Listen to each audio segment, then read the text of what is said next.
কষ্টদাতা কাছের মানুষ, অপমানকারী কাছের মানুষ, খোঁটাদাতা কাছের মানুষ, রাস্তা বন্ধ করে কাছের মানুষ, পানি বন্ধ করে কাছের মানুষ, অপমান করে কাছের মানুষ, কঠিন কথা বলে কাছের মানুষ। বেশিরভাগ কষ্টের পিছনে দেখবেন মেজরিটি পার্সেন্ট কাছের মানুষ।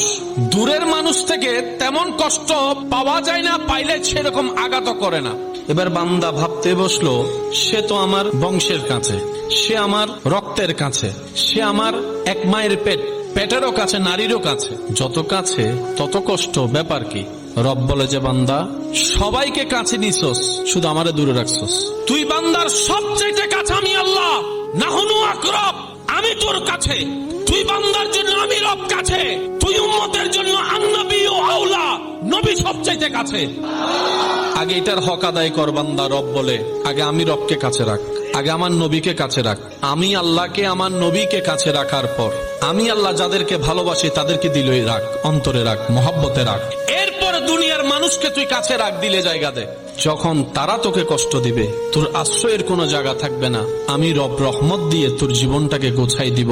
তখন আর সেই দিন কোনো আত্মীয় স্বজনের দরকার হবে না, আমি আল্লাহ তোর জন্য সাজাই দিব সবকিছু। বলেন সুবহানাল্লাহ।